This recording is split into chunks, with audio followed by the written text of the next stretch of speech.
ಭಾರತದ ಸಮರಾಭ್ಯಾಸಕ್ಕೆ ಪಾಕಿಸ್ತಾನ ನಡುಗು ಹೋಗಿದೆ. ನಾನು ಏನು ಕಮ್ಮಿ ಇಲ್ಲ ಅಂತ ಹೇಳಿ ತೋರಿಸುವ ತವಕ ಬ್ಯಾಲಿಸ್ಟಿಕ್ ಮಿಸೈಲ್ ಟೆಸ್ಟ್ ಮಾಡಿದ ಪಾಕ್ ಸೇನೆ.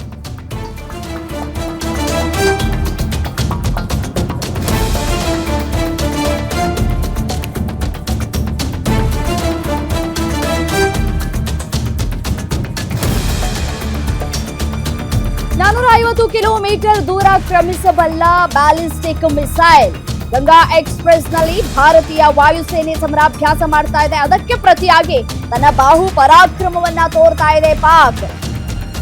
ನಾವು ಏನು ಕಮ್ಮಿ ಇಲ್ಲ ಎಂಬ ಧಿಮಾಕು ಪ್ರದರ್ಶನವನ್ನ ಮಾಡ್ತಾ ಇದೆ. ಯಶಸ್ವಿಯಾಗಿ ಮಿಸೈಲ್ ಪರೀಕ್ಷೆ ಬಳಿಕ ಪಾಕ್ ಸೇನೆಯಿಂದ ಚಪ್ಪಾಳೆ ಕೂಡ ಬಾರಿಸಲಾಗಿದೆ. ಭಾರತದ ಎದುರು ಬಡಪಾಯಿಯನ್ನ ಕೊಚ್ಚಿಕೊಂಡಿದೆ ಪಾಕ್ ಸೇನೆ. ಬಡಾಯಿ ಅನ್ನೋದಕ್ಕಿಂತ ಬಡಪಾಯಿ ಅನ್ನೋದನ್ನ ಹೇಳೋದು ಬೆಟರ್ ಅಂತ ಕಾಣಿಸುತ್ತೆ. ಭಾರತದ ಎದುರು ನಾನೇನು ಕಮ್ಮಿ ಇಲ್ಲ ಅಂತ ಹೇಳಿ ಒಣಜಂಬವನ್ನ ಕೊಚ್ಕೊಳ್ತಾ ಇದೆ ಪಾಕಿಸ್ತಾನ.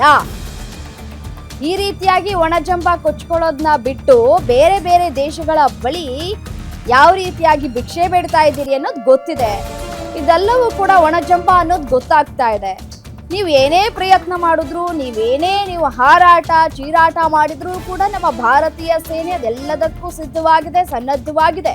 ಮತ್ತೊಮ್ಮೆ ಈಗಾಗಲೇ ಪರೋಕ್ಷವಾಗಿ ಪ್ರಧಾನಿ ನರೇಂದ್ರ ಮೋದಿ ಅವರು ಕೂಡ ಗುಡುಗಿದ್ದಾರೆ. ಯಾರೆಲ್ಲ ಉಗ್ರರಿದ್ದಾರೆ ಅವರನ್ನೂ ಕೂಡ ಮಟ್ಟ ಹಾಕ್ತೀವಿ ಅಂತ ಕೂಡ ಹೇಳಿದ್ದಾರೆ. ಅದರ ಜೊತೆಗೆ ಯಾರು ಸಪೋರ್ಟ್ ಮಾಡ್ತು, ಯಾವ ದೇಶ ಸಪೋರ್ಟ್ ಮಾಡ್ತೋ ಆ ದೇಶಕ್ಕೂ ಕೂಡ ನಾವು ಸರಿಯಾದ ಪಾಠ ಕಲಿಸ್ತೀವಿ ಅಂತ ಹೇಳಿದ್ದಾರೆ. ಮತ್ತೊಮ್ಮೆ ಮಗದೊಮ್ಮೆ ಪುನರುಚ್ಚರಿಸಿದ್ದಾರೆ. ಈಗಾಗಲೇ ಸೇನೆಗೆ ಫುಲ್ ಹ್ಯಾಂಡ್ ಕೊಟ್ಟಿದ್ದಾರೆ. ಸೇನೆ ಯಾವುದೇ ನಿರ್ಧಾರವನ್ನ ಕೈಗೊಂಡ್ರೂ ಕೂಡ ಅದಕ್ಕೆ ನಮ್ಮ ಸಮ್ಮತಿ ಇದೆ ಅಂತ ಹೇಳಿದ್ದಾರೆ. ಸೊ ಹಾಗಾಗಿ ಒಣಜಂಬವನ್ನ ಬಿಟ್ಟು ತಾವು ಮಾಡಿದಂತಹ ತಪ್ಪನ್ನ ಒಪ್ಕೊಂಡ್ರೆ ಒಳಿತು. ಭಾರತೀಯ ವಾಯುಸೇನೆ ಸಮರಾಭ್ಯಾಸವನ್ನ ಮಾಡ್ತಾ ಇದೆ ಗಂಗಾ ಎಕ್ಸ್‌ಪ್ರೆಸ್ ನಲ್ಲಿ. ಅದಕ್ಕೆ ಪ್ರತಿಯಾಗಿ ತನ್ನ ಬಾಹು ಪರಾಕ್ರಮವನ್ನ ತೋರ್ತಾ ಇದೆ ಪಾಕ್. ನಾವ್ಯಾವುದಕ್ಕೂ ಕಮ್ಮಿ ಇಲ್ಲ ಅನ್ನೋ ಒಣಜಂಬ ದಿಮಾಕು ಎಲ್ಲವನ್ನ ತೋರಿಸ್ತಾ ಇದೆ. ಯಶಸ್ವಿಯಾಗಿ ಮಿಸೈಲ್ ಪರೀಕ್ಷೆ ಬಳಿಕ ಪಾಕ್ ಸೇನೆಯಿಂದ ಚಪ್ಪಾಳೆಯನ್ನ ಹೊಡೆಯಲಾಗಿದೆ ಅನ್ನೋ ಡೀಟೇಲ್ಸ್ ಸಿಗ್ತಾ ಇದೆ. ನೀವೇನೇ ಚಪ್ಪಾಳೆ, ಏನೇ ಹಾರಾಟ, ಏನೇ ಚೀರಾಟ ಮಾಡಿದ್ರು ಅದೆಲ್ಲವೂ ಕೂಡ ನಿಮಗೂ ಗೊತ್ತಿರುವಂತಹ ವಿಚಾರ. ನಮ್ಮ ಭಾರತ ಸೇನೆಯನ್ನ ಹೆದರಿಸೋದು ಎಷ್ಟು ಕಷ್ಟ ಅಂತ ಹೇಳಿ ಈಗಾಗಲೇ ಎಲ್ಲವನ್ನ ಕೂಡ ಕೊಡೋದು ತೆಗೆದುಕೊಳ್ಳೋದು ಎಲ್ಲವೂ ಕೂಡ ಬಂದ್ ಆಗಿದೆ. ಆದ್ರೆ ನಿಮ್ಮ ದುರ್ಬುದ್ಧಿ ಮಾತ್ರ ಸದ್ಯಕ್ಕೆ ಕಡಿಮೆ ಆಗೋ ಸಾಧ್ಯತೆಗಳು ಕೂಡ ಕಾಣಿಸ್ತಾ ಇಲ್ಲ.